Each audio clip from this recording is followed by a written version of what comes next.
말씀의 제목이 샬롬과 안녕입니다. 샬롬은 유대인들의 인사이고요. 안녕은 우리 한국인들의 인사법입니다.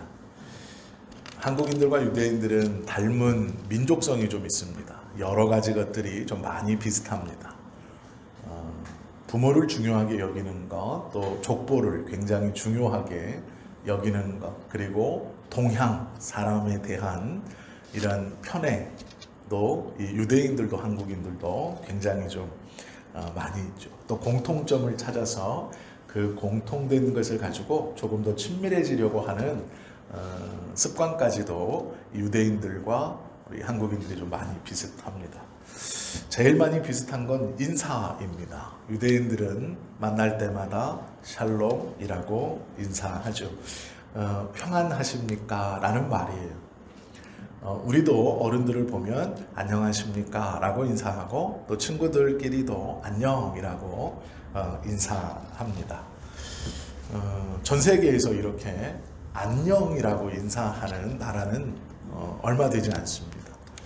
유대인들과 우리 이 한국인들은 자연스럽게 이 평안했느냐, 안녕했느냐, 어두운 밤 사이에 별일이 없었느냐라고 묻는 것이 다음날 해가 떴을 때 보면 하는 인사가 된 것이죠. 아무 일 없으셨습니까? 밤새 무탈하셨습니까? 그것을 안녕하셨습니까? 평안하셨습니까?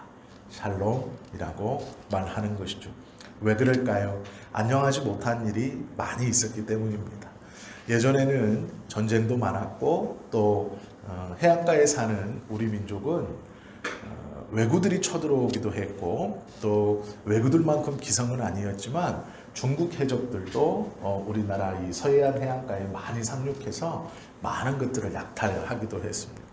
또 치안이 불안했던 모든 이 국가 시대마다 도적들이 들끓어서 밤새 어두움이 내리면 그 도적들 때문에 대부분의 국가들은 우리나라를 포함해서 해가 떨어지면 돌아다니지 못하게 법적으로 그렇게 정해서 단속하기도 했습니다. 그만큼 위험과 그런 어려움들에 노출되는 것이 전역이었습니다. 유대인들 또한 마찬가지였습니다. 많은 도적들, 외세의 침략들, 그것들을 견디면서 아침을 맞이한다는 것, 이것이 그들에게는 결코 자연스럽게 일어나는 평안한 일이 아니다라는 것이죠.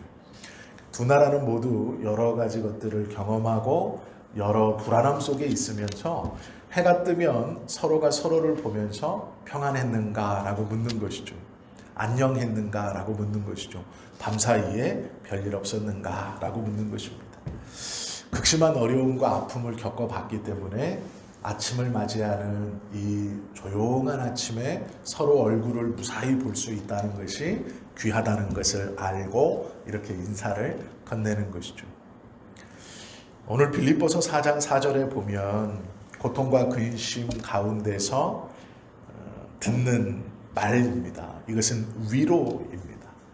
특별히 믿음을 가지고 빌립보에 있는 성도들이 고민하고 또 이 나의 믿음이 어떠한 믿음인가? 내가 정말로 믿는 자로서 지금 살고 있는가?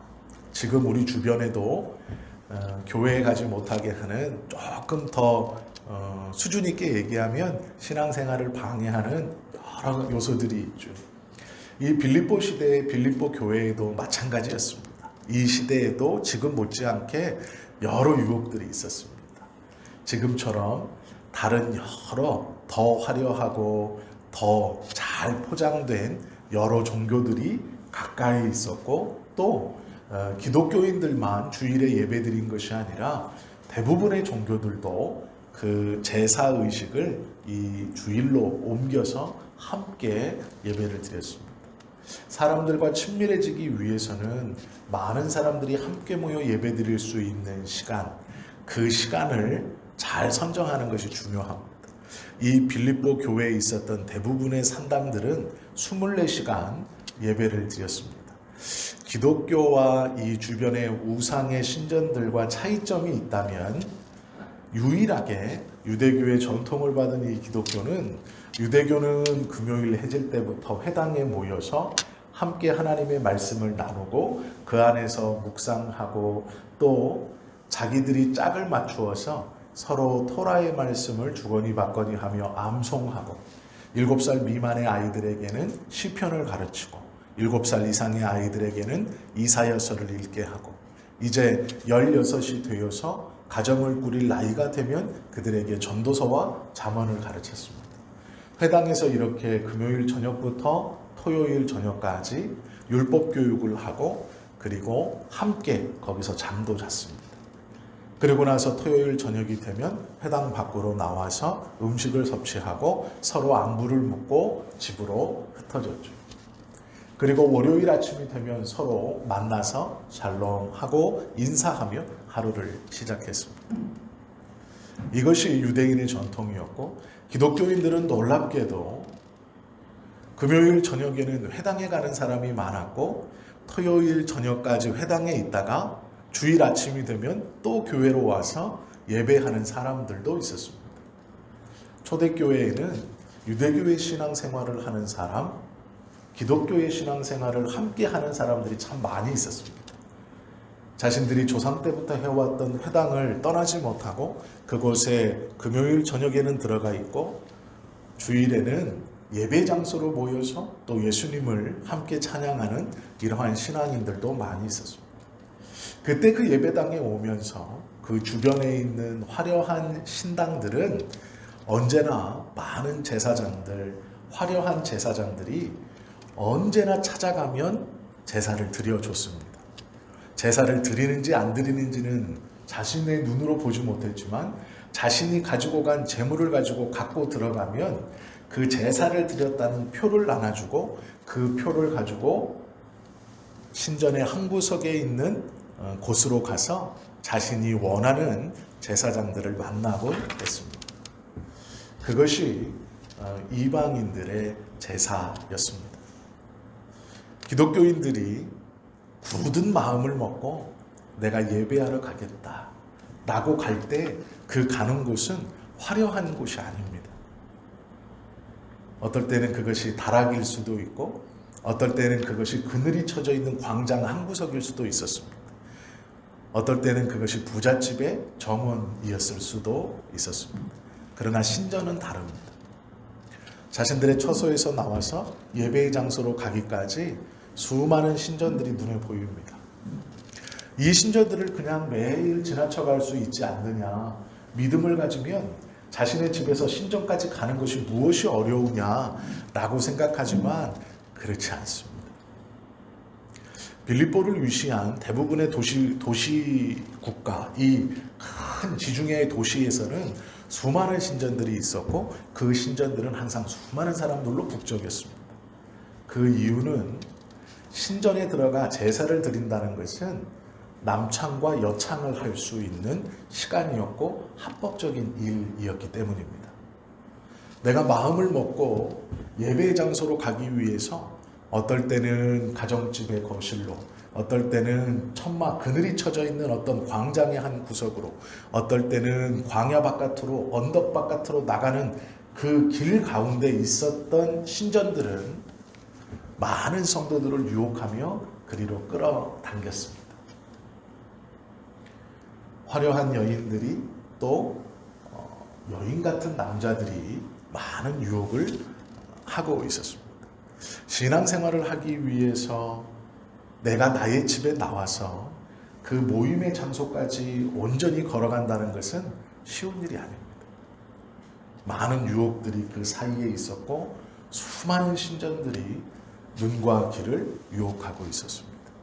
그것이 신을 섬긴다는 이름으로 교회 공동체 주변에 항상 있었던 유혹거리였습니다.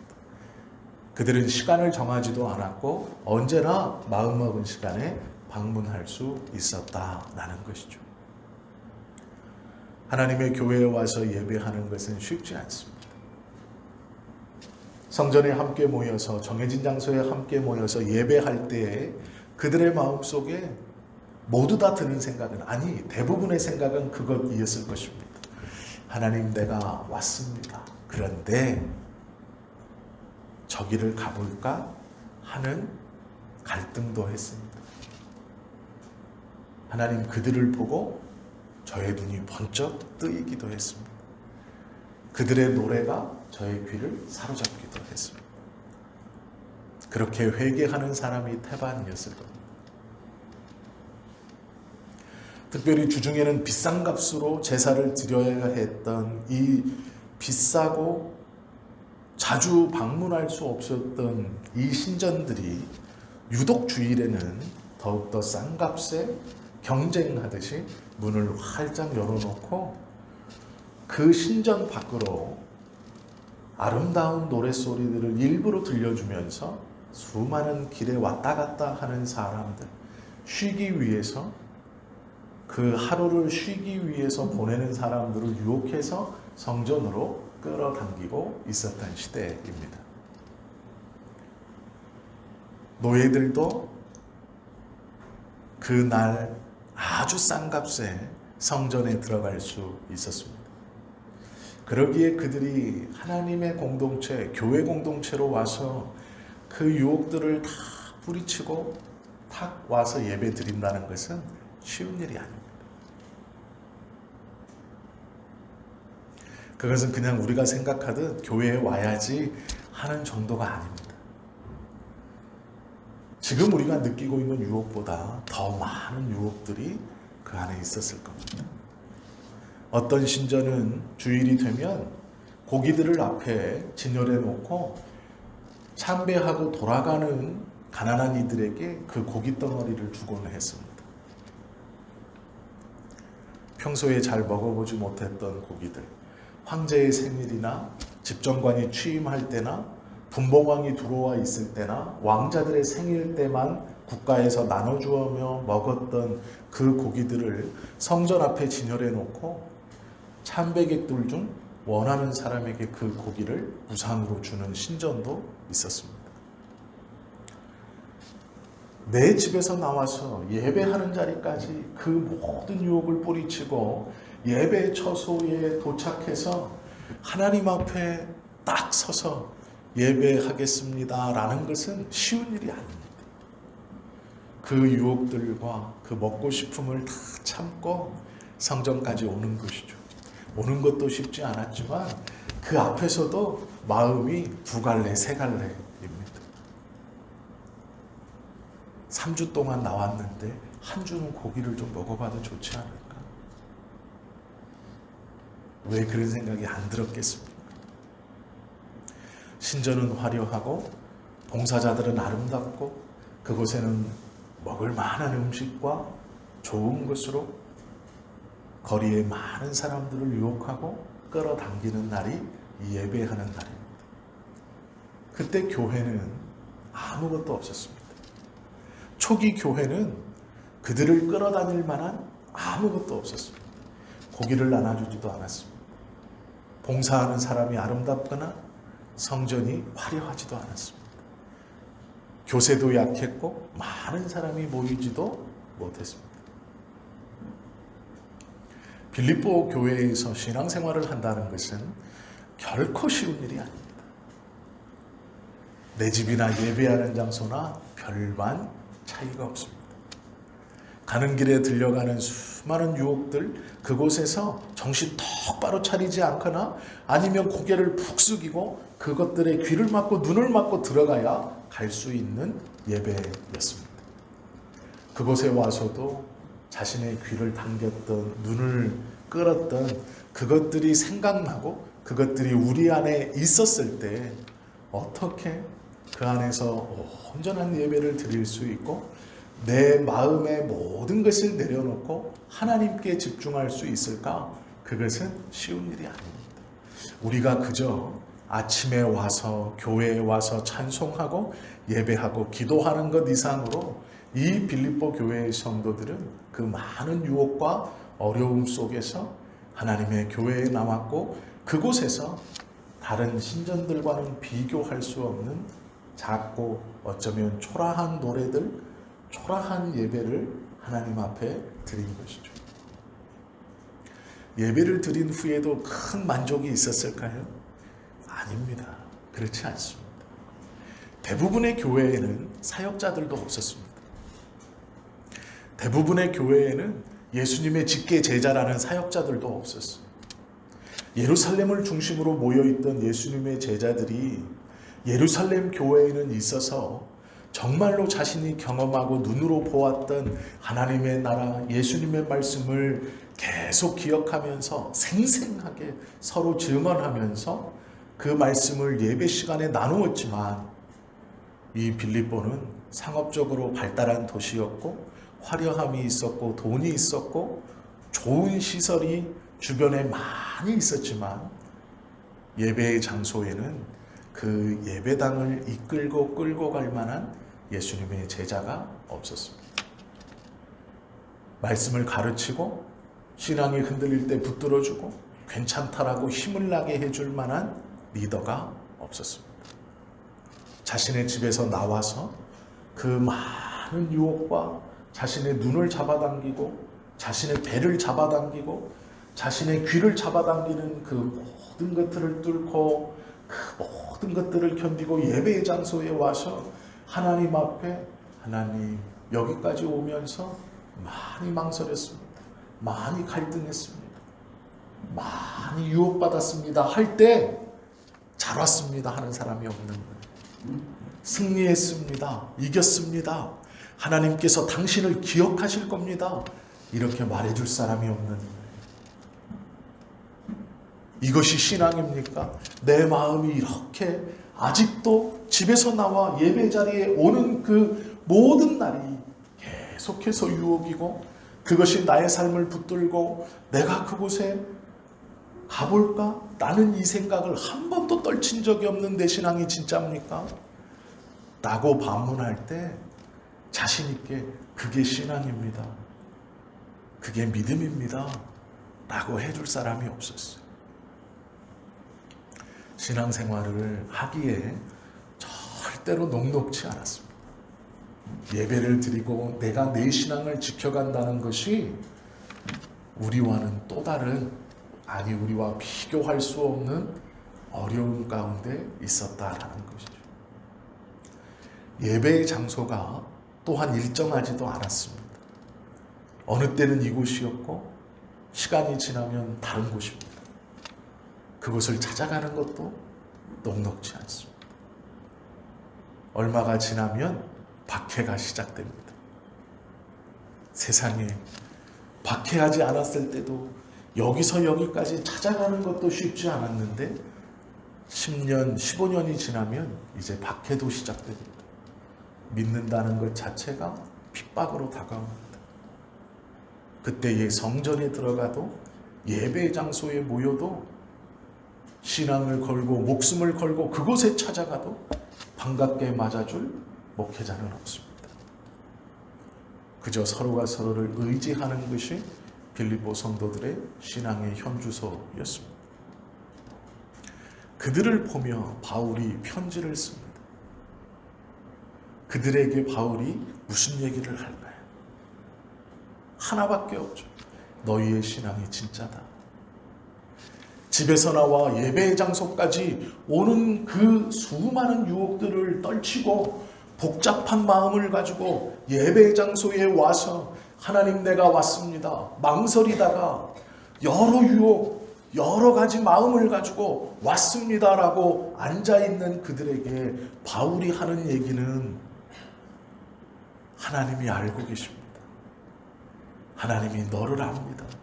하나님이 당신을 압니다. 하나님이 나를 압니다. 라는 것이 너의 믿음이 진짜입니다. 그 믿음이 맞습니다. 그 고민이, 그 방황이 믿음입니다. 그렇게 쓰는 것이 빌립보서입니다. 그들은 샬롬이라는 말이 그냥 인사말이 아닙니다. 이 어려움을 다 뿌리치고 귀 막고 눈 가리고 배 부여잡고 고깃덩어리로 유혹하고 아름다운 목소리로 유혹하고 화려하고 호리호리한 것으로 유혹하는 것들을 다 뿌리치고 외적으로 자랑할 것 없는 예수 공동체, 때로는 어떤 사람의 거실이었다가 때로는 다락이었다가, 때로는 광야 한켠 언덕배기 한쪽이었다가, 때로는 그늘이 쳐져 있는 어떤 넓은 공터의 한쪽에 모이는 그 볼품없는 곳에 와서 서로 나누는 샬롬이라는 인사는 단순히 안녕하십니까? 평안하십니까? 그 뜻만을 가지고 있는 것은 아니다라는 것이죠. 이들이 누렸던 기쁨은 우리가 가지고 누리는 기쁨과는 다릅니다. 아니, 같은 것이지만 질적으로 조금 더 깊었을 것 같습니다.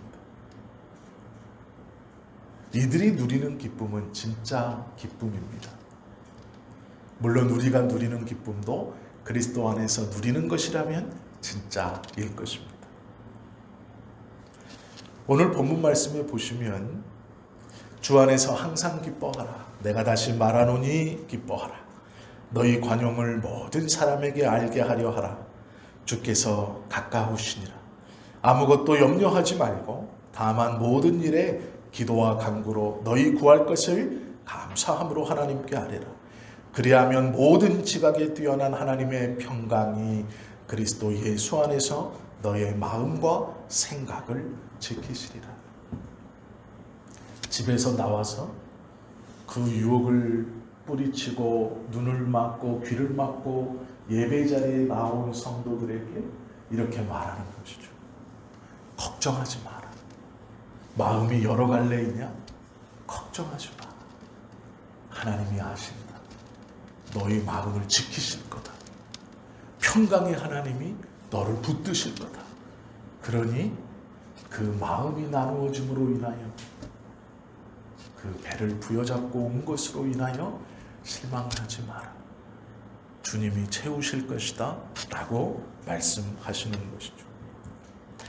이 빌립보 성도들이 이 말씀을 받을 때 그들의 마음 속에서 터져나오는 아멘과 감사는 우리가 고민 중에 하나님 앞에 그래 기도해야지, 그래 감사해야지, 그래 즐거워해야지, 그 농도보다 더 깊었을 겁니다.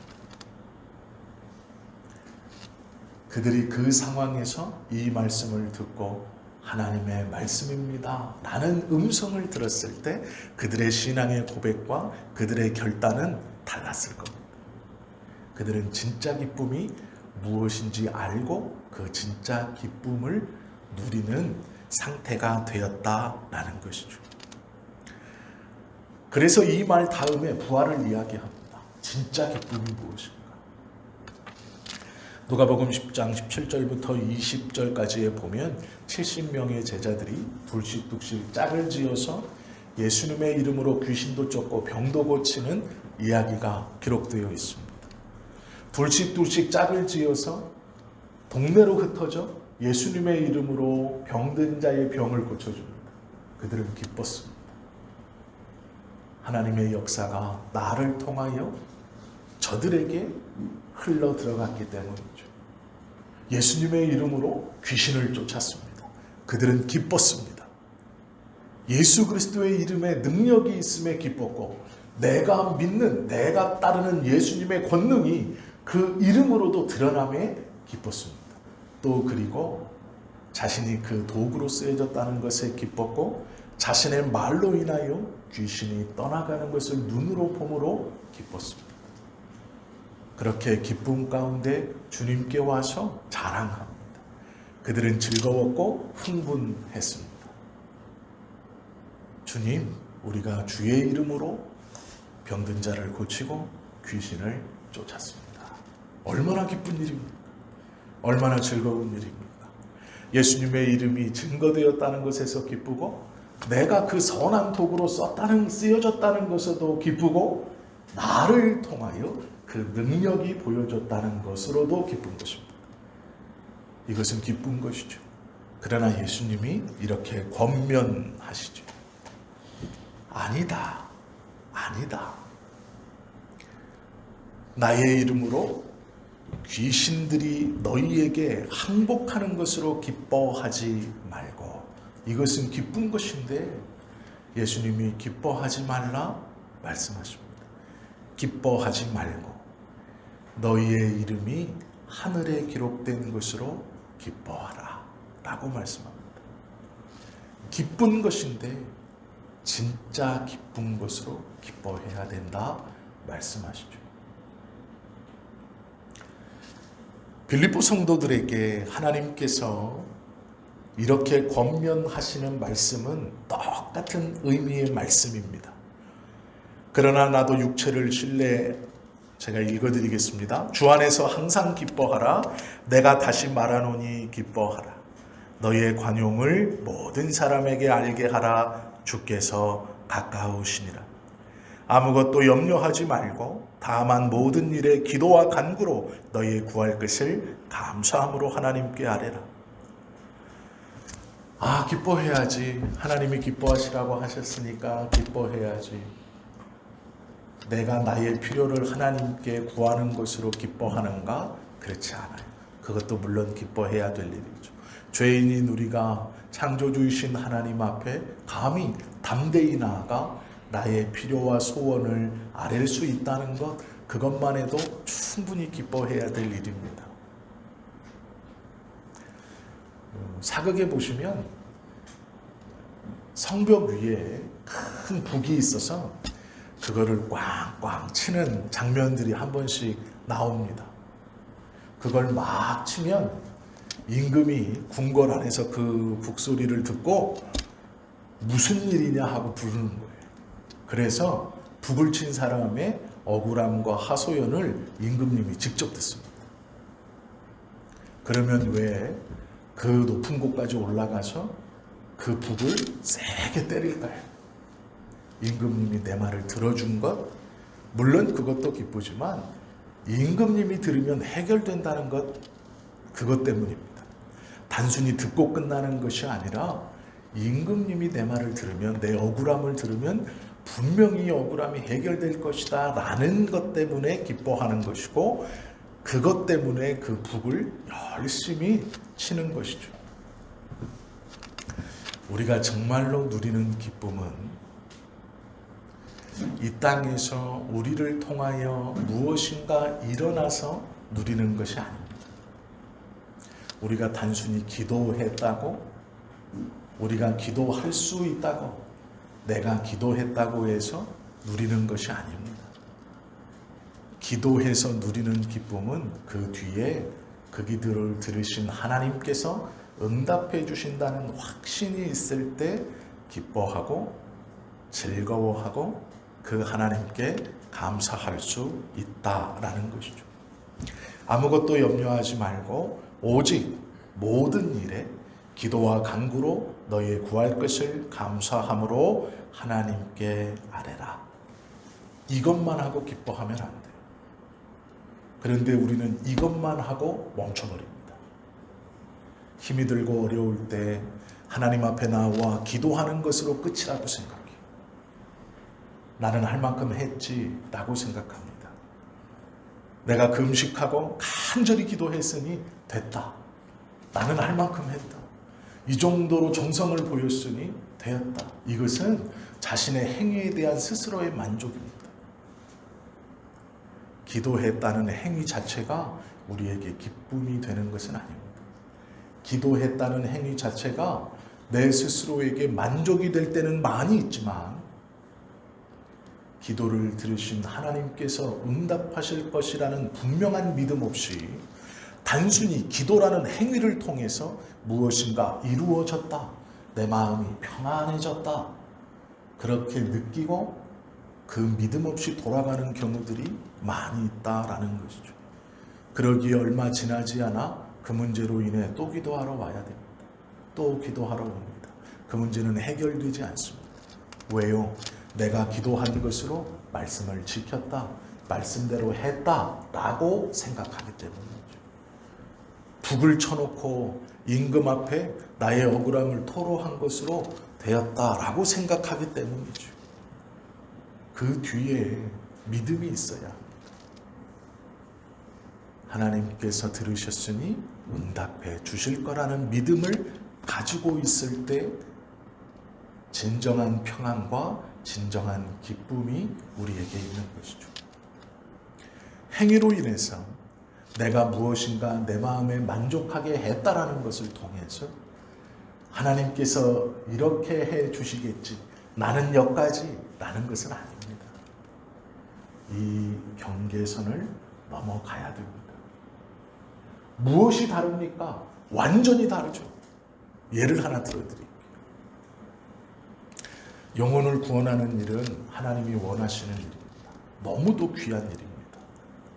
우리가 잘못 생각하고 있어요. 어떻게 잘못 생각합니까? 전도를 나가기 전에 우리는 다 기도합니다. 뭐라고 기도합니까?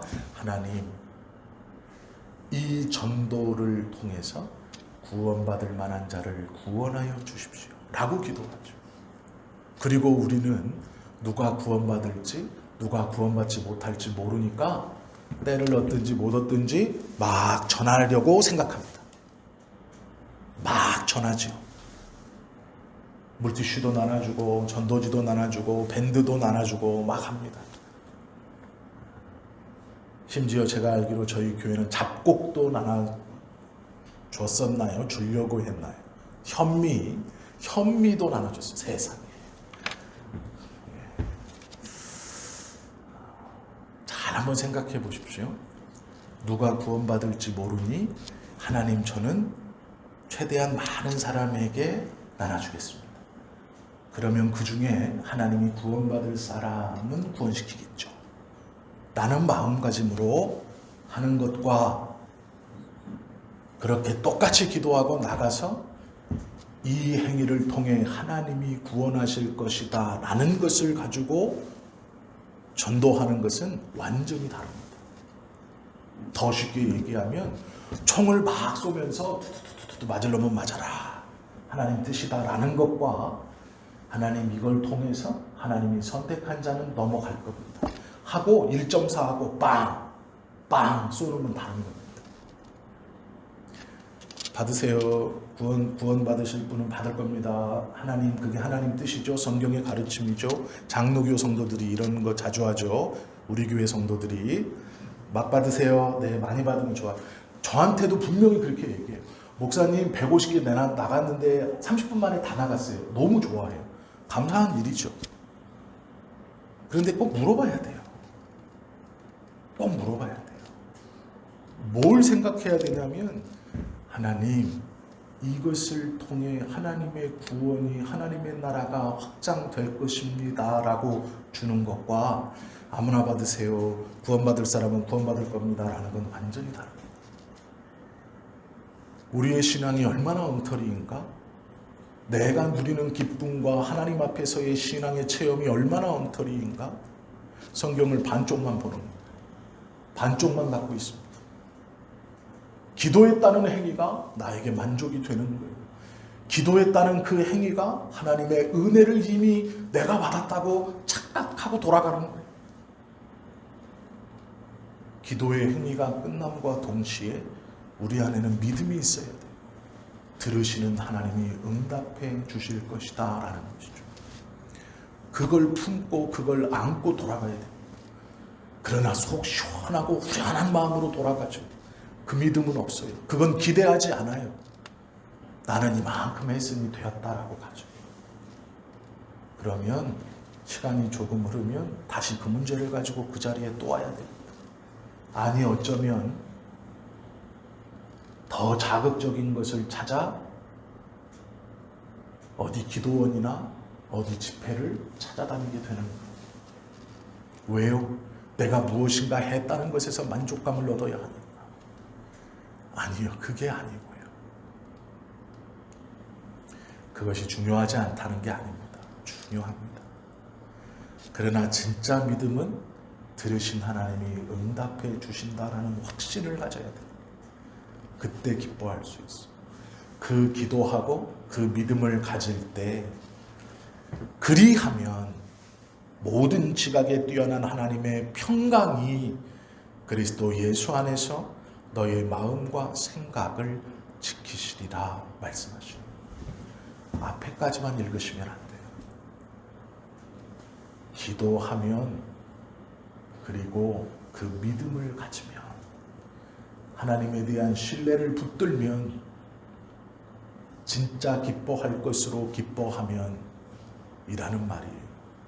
그러면 모든 지각에 뛰어난 하나님의 평강이 그리스도 안에서 너의 마음과 생각을 지킨다라고 말씀해 주시는 거예요. 기도하는 행위가 좋은 것이지만 그것이 끝이 아닙니다. 예배하는 것이 귀한 것이지만 그것이 끝이 아닙니다. 그 행위와 그 행위가 끝나면서 품어야 하는 것이 믿음이에요. 그때 믿음입니다. 이것이 진짜 믿음이에요. 귀신이 떠나가는 것으로 기뻐하는 것 귀한 것이지만 하늘의 생명책에 기록된 것이 더 기뻐해야 되는 진짜 기쁨이에요. 기도하는 것이 감사하는 일이고 예배하는 것이 귀하고 복된 일이고 즐거워해야 하는 일이지만 이 예배가 마치고 돌아갈 때 기도의 행위가 끝나고 내 집으로 돌아갈 때 우리의 마음에는 들으신 하나님의 응답에 대한 확신이 있어요. 예배를 받으신 하나님이 은혜 주실 것이라는 확신이 있어야 돼요. 하나님의 은혜가 내 삶에 있을 것이라는 확신이 있어야 돼요. 막 총 쏴놓고 맞으면 말고 아니면 말고 시계 주시면 좋고 아니면 말고 그게 아닌 거예요. 그건 믿음이 아닙니다. 나는 예배 드렸으니 할 것 하였다. 아니에요. 그러니까 주차장에서 싸우는 겁니다. 빵빵 되는 거예요. 전화번호 찍어보고 우리 성도 아니네? 이건 누구지?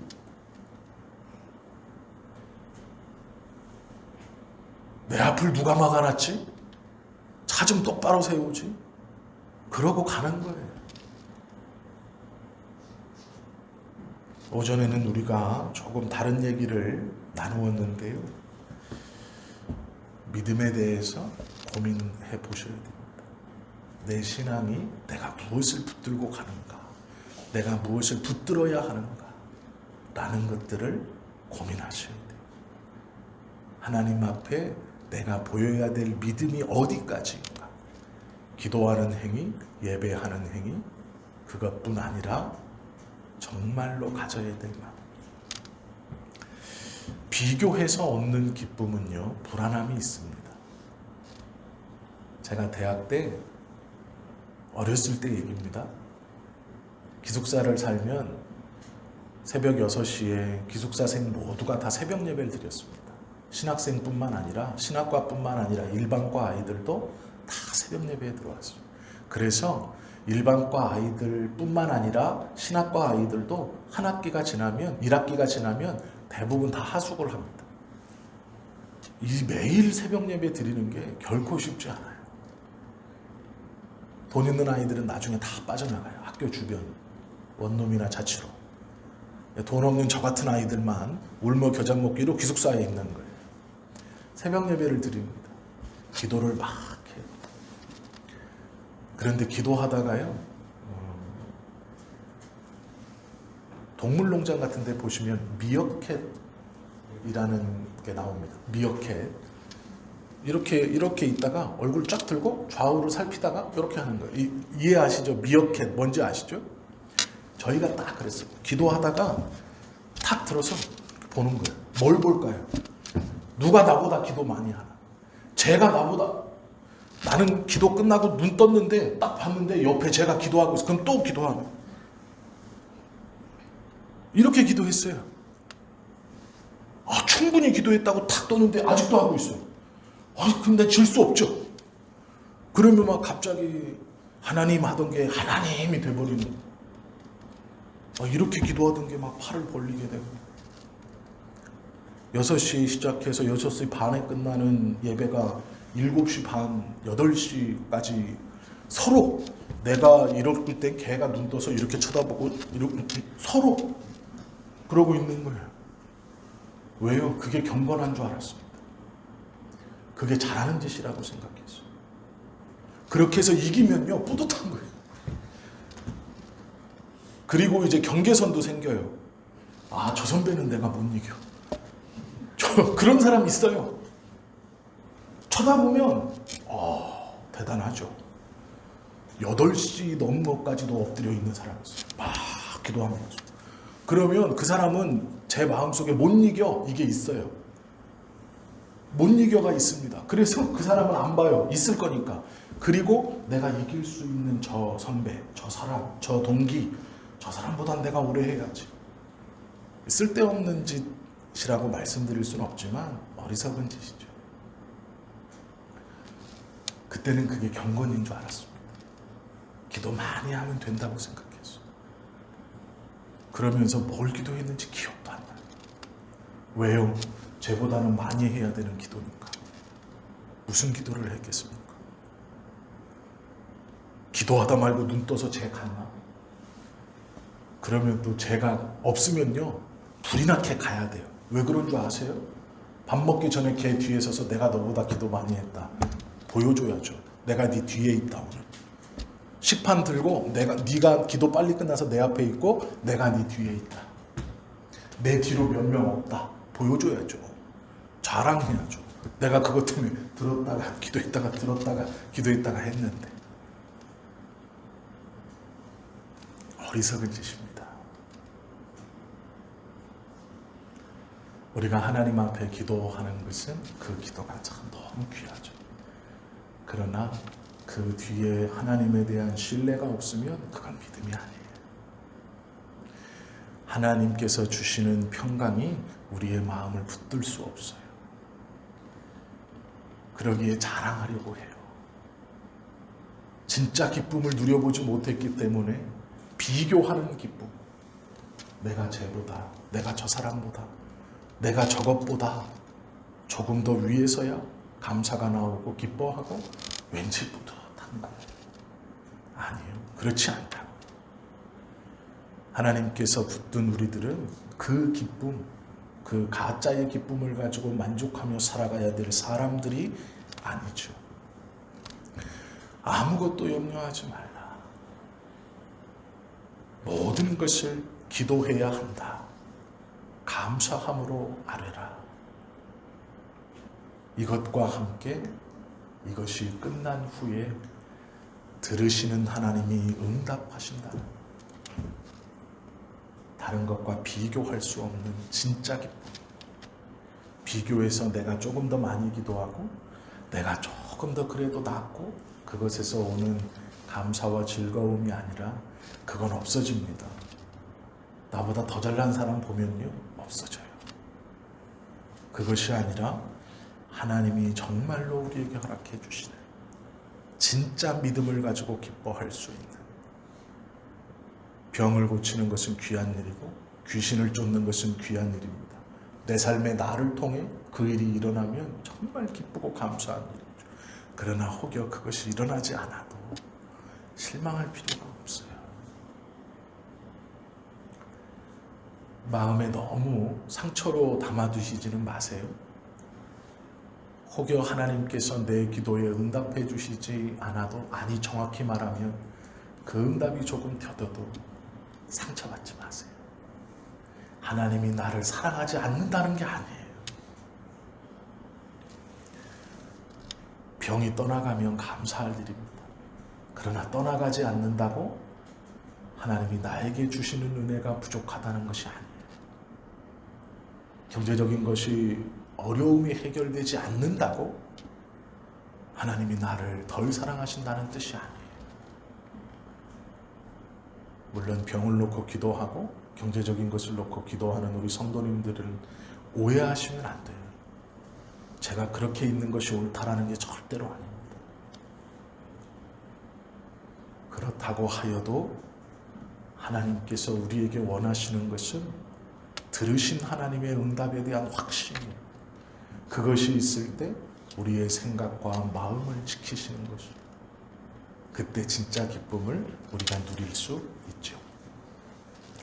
예전에 제가 말씀드렸던 예화 하나만 하고 좀 말씀을 마칩니다. 1873년 11월 22일 뉴욕을 떠나서 유럽으로 향하던 배가 하나 있었습니다. 그 배에 아내와 자신의 딸과 아이를 싣고 먼저 영국으로 이렇게 보냈습니다. 영국 근교 해안에 다 도착해서 커로안이라는 큰 화물선하고 이 유람선하고 부딪힙니다. 그래가지고 그 유람선에 타고 있던 266명의 손님들이 다 수장됩니다. 바다에. 한 사람도 못 구했어요. 배가 침몰하면서 266명이 그대로 다 바다에 수장됩니다. 아내를 그 배에 태우고 딸과 아들을 그 배에 태우고 자기는 하루 뒤에 볼일을 마치고 쫓아가려고 했던 아버지 혼자 덩그러니 남습니다. 배를 타려고 선착장에 있는데 친척들이 해안가로 몰려와서 자신을 찾고 이 이야기를 해줍니다. 배가 침몰했단다. 아직까지 생존자는 없단다. 그 안에 266명이 타 있었는데 다 죽었다고 발표가 납니다. 그런데 그 배에 태운 이유가 영국으로 여행을 가기로 했는데 변호사인 자기는 갑자기 일이 생겨서 중요한 일이 생겨서 하루 늦게 가는 거예요. 근데 그날 저녁에 아이의 엄마가 우리도 하루 더 있다가 당신과 같이 가면 아이들이 더 좋아하지 않을까라고 얘기했어요. 그런데 이 변호사가 아니야, 내가 언제 끝날지 정확히 알지 못해. 그러니 원래 예약한 대로 배를 타고 아이들과 먼저 가 있어. 내가 최대한 빨리 쫓아갈게. 다음 날 저녁 전까지 내가 분명히 영국에 도착해 있을 거야 라고 보낸 거예요. 배를 타고 사고 현장인 영국 해협까지 가면서 무슨 생각을 했겠습니까? 이 사람의 증언은 배를 보면서 뛰어내리고 싶은 생각이 수도 없이 듭니다. 같이 죽어야지. 내가 죽였구나. 수도 없이 그 생각이 들었다는 거예요. 멍한 상태로 내 잘못이라는 그 상태로 영국 해안까지 왔어요. 이제 내려서 다른 사람들과 함께 사고 현장으로 가요. 그 현장은 배가 진입하지 못하도록 한참을 둘러서 배를 내리게 한 거예요. 그래서 이곳까지 가려면 또 한참을 이동했어요. 다른 사람들과 만나서 친척들하고 그곳으로 가는 거예요. 그리고 사고 현장을 조그마한 나룻배에서 바라보면서 혹여 생존자가 있지는 않을까 하는 구조대들 뒤로 자신의 아내와 자신의 딸과 자신의 아들의 이름을 크게 불러봤습니다. 아무런 그렇게 이름을 부르는 사람들의 목소리만 들리고 한 사람도 대답하는 사람이 없었어요. 그리고 돌아왔습니다. 시신도 없이 장례를 치르는 거예요. 많은 친척들이 와서 위로했습니다. 많은 사람들이 울어줬어요. 이 사람이 그 장례식에서 장례를 다 마치고 돌아와서 그날 저녁에 새벽까지 침대에 앉아있다가 동이 터오는 새벽에 수첩에 끄적끄적거린 글이 있습니다. 내 평생에 가는 길 순탄하여 늘 잔잔한 강 같든지 큰 풍파로 무섭고 어렵든지 나의 영혼은 늘 편하다. 내 영혼 평안해, 내 영혼 평안해. 저 공중의 구름이 일어나며 큰 나팔이 울려날 때 주 오셔서 세상을 심판해도 나의 영혼은 늘 편하다. 어디서 많이 들어보셨죠? 이 스탠포드 변호사가 진 찬송가예요. 자신의 아내와 자녀들을 하루아침에 잃어버리고 장례식이 끝난 다음 그가 그 절망 가운데 동이 터오는 새벽 자신의 수첩에 자신의 신앙을 고백합니다. 어떤 마음으로 적었는지 저는 상상하거나 짐작할 수는 없습니다. 그러나 이것이 하나님을 노래하는 찬송이 됐고 신앙을 고백하는 노래가 되어서 지금도 우리에게 불려지고 있죠. 정말 죄송한 말씀이지만 이것이 믿음이라고 말하는 거예요. 이것이 하나님을 신뢰하는 마음이라고 말하고 있는 겁니다. 이것이 우리가 붙들어야 될, 우리가 잃어버리면 안 되는 하나님에 대한 신뢰입니다.